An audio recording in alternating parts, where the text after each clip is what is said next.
Hi, this is Tracy at Dandelion Pickin'. Today I'm going to make a cute Valentine vase sign. So I didn't use this Waverly Red. I did use the Waverly Ink. This is a gray vase from the Dollar Tree, and they are really pretty. They had them in a couple different colors. Some scrap burlap and some fabric of your choice. I had stencils that spell out the word love, some wire, some Gorilla Glue, but you can use E6000 or whatever you happen to have on hand. Some paintbrushes. I did not use a sandpaper. I did use the drill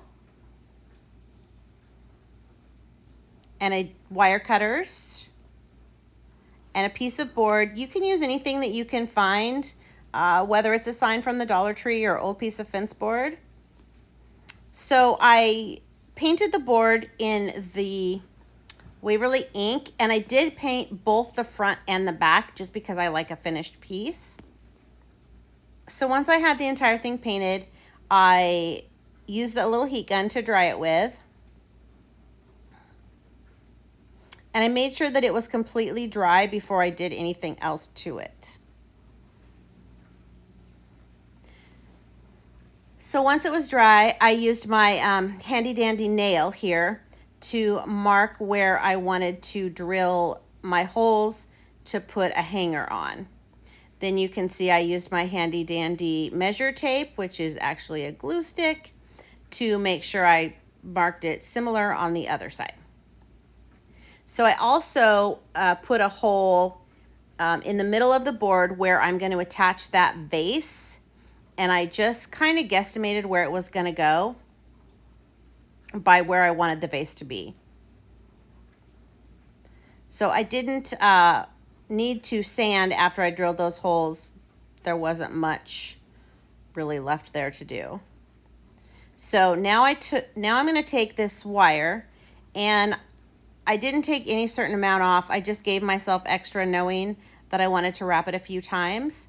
So I wrapped it once and twisted it in the back, and then wrapped it again, twisted it, and then finally got to the end, and I twisted it a few times back there and made sure it was about as tight as I could get it without scratching the vase.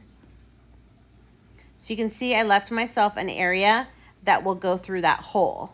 So I didn't want to see the wire, even though it doesn't look that bad. So I took some E6000, and this was also to make sure that that wire doesn't slide off of that vase.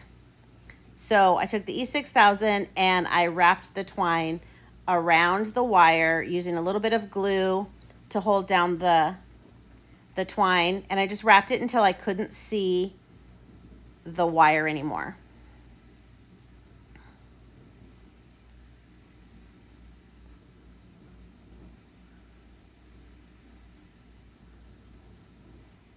So I set that aside, just made sure that I had it where I wanted it. So I wanted to make sure I had enough of the burlap.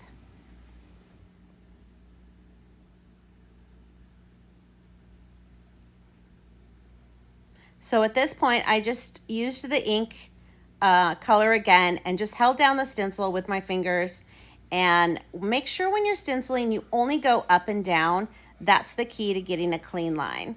So then I cut it out, knowing that I had room for 4 letters.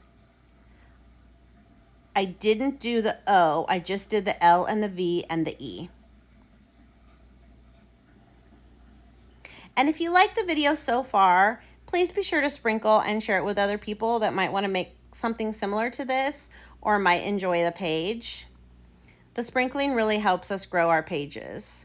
So you can see what I do here is I take one piece of thread out of the burlap, and this gives me a clean line to cut down. And I only did this on the sides of my letters because I didn't really care if the other sides were clean cuts or not. And here I'm just cutting it down, and then I go back and pull out some pieces to give it more of a frayed, worn look. Okay, so now I'm going to put that vase, the wire of the vase, into the hole. And I put, again, some liquid nails or Gorilla Glue and some hot glue to make sure that it stays where it's supposed to. Now, I did go back and add a little bit of hot glue underneath that vase so it wouldn't move until that Gorilla Glue was set. And you can see I added some in the back as well. And then that obviously wasn't sticking very well, so I put a little bit of glue, gun glue on it, and flipped it over. And this is just to make sure that it doesn't pull through. And I'll go back and clip those wires later on. So I did this so that it could be either a shelf sitter or a hanger. So I took more wire out to make my hanger, and in hindsight, I should have went ahead and run that wire through that little hole behind the vase before I put the vase there, but it worked out fine. So I pulled the wire through again and used my handy dandy little measure tool to make some twirlies on the wire, also so it will stay. Now, a good tip for this, if you're going to do wire, is to come back from behind once you have it where you want it and put some hot glue behind the wire, behind your frame. That way it will hold it there better and it won't eventually pull that wire through. So I did the same thing on the other side.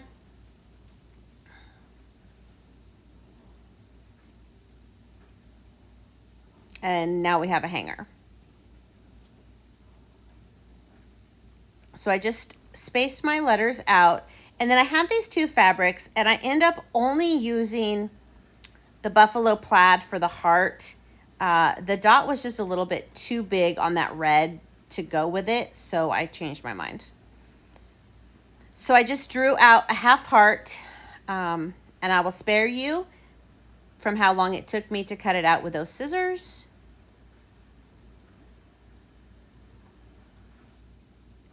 And I think it looks adorable there. I could have done it on the burlap or not on the burlap. I kind of thought it was cute on the burlap. I do wish I'd had a little bit of red behind it.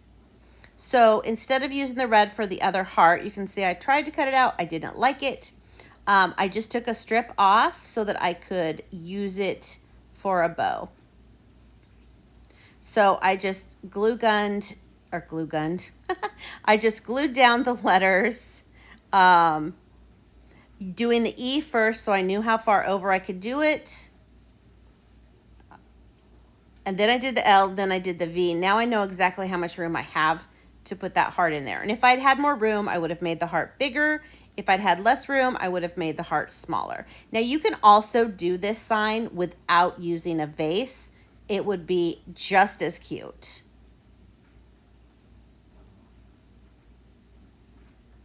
So you can see I'm just putting enough glue to hold it down on all four sides, and it didn't come through the burlap at all. So then I just put a little bit on the back of the heart.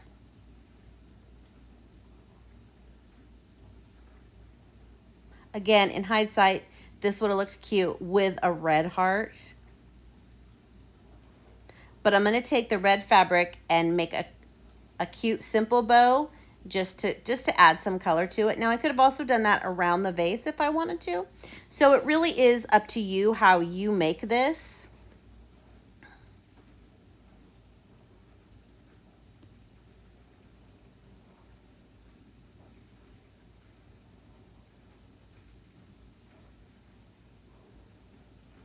So I played with the bow, didn't know where I wanted it, moved it around, up and down, which sometimes that's just what you have to do. Just decided, okay, there it goes, right to the left. I thought it turned out adorable. So again, if you like the video and you think somebody else might want to make this, be sure and sprinkle and have a wonderful day. Thanks for watching.